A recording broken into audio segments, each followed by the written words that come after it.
Au nom du Père et du Fils et du Saint-Esprit, Amen. Esprit Saint, viens nous éclairer, viens nous donner ta lumière.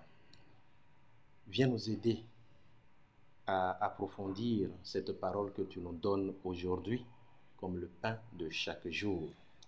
Qu'elle nous nourrisse et nous aide dans notre cheminement à la suite du Christ, lui qui est vivant maintenant et pour les siècles des siècles. Amen.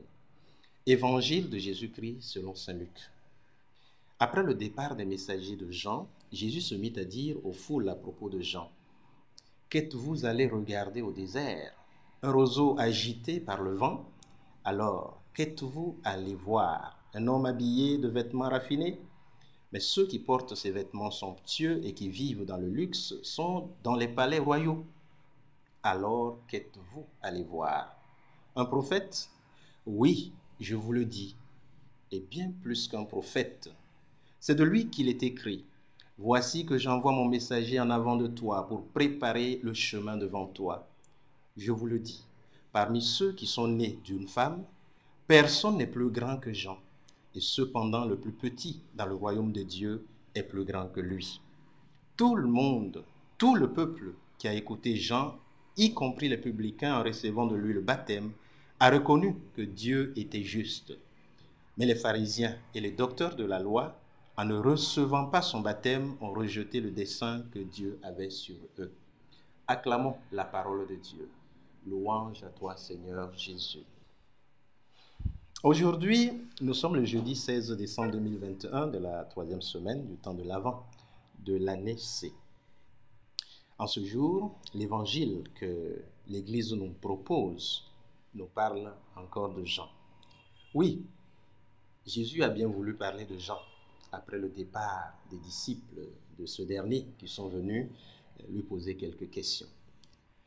Et Jésus nous révèle que Jean est l'homme le plus grand parmi tous ceux qui sont nés d'une femme. Et cette grandeur de Jean n'est pas du tout due aux critères du monde. Critères du monde de richesse, d'honneur, de pouvoir, de gloire. Rien de tout cela.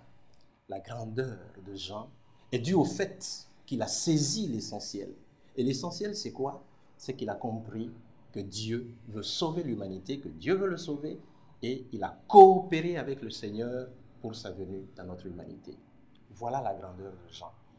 Quelqu'un de simple, quelqu'un d'humble, sans prétention, mais quelqu'un de profond qui a compris que le plus important, c'est de chercher Dieu, et celui qui cherche Dieu le trouve. Et c'est l'exemple qu'il nous montre aujourd'hui. Et d'ailleurs, Jésus le dit, voilà, il fait l'éloge de Jean. Je crois que, si je ne me trompe pas, c'est la seule fois où Jésus véritablement fait l'éloge de quelqu'un en l'appelant par son nom, pour dire qu'il n'y a pas de doute que Jean le Baptiste est un grand homme. Un grand homme, alors, nous connaissons les caractéristiques. Alors, si nous rêvons d'être grands, nous savons le chemin. Ce n'est pas du tout la grandeur à la manière du monde. Ce n'est pas du tout en cherchant les premières places. Ce n'est pas du tout en cherchant le pouvoir, en cherchant l'argent. Ce sont des moyens qui pourraient aider. Je ne le nie pas. Mais Jésus est en train de nous dire que l'essentiel est ailleurs. Et cet essentiel, c'est la recherche de Dieu. Être assoiffé de Dieu. Sommes-nous assoiffés de Dieu? Cherchons-nous Dieu? Que cherchons-nous dans notre chemin de foi? Nous sommes invités à nous poser des questions. Et surtout pendant ce temps de l'Avent, qu'est-ce que nous sommes en train de faire pour accueillir le Seigneur qui vient ou pour préparer son chemin dans notre cœur? Nous sommes appelés à être des gens pour nous-mêmes et pour tous les autres qui sont autour de nous. Que faisons-nous pour cela? Comment préparons-nous le chemin du Seigneur? Comment préparons-nous la voie du Seigneur qui arrive? Et oui, le Seigneur arrive, il vient, mais nous devons nous préparer à l'accueillir. Que par l'intercession de Jean, que nous puissions avoir cette force de l'Esprit Saint pour pouvoir préparer le chemin du Seigneur pour nous et également autour de nous.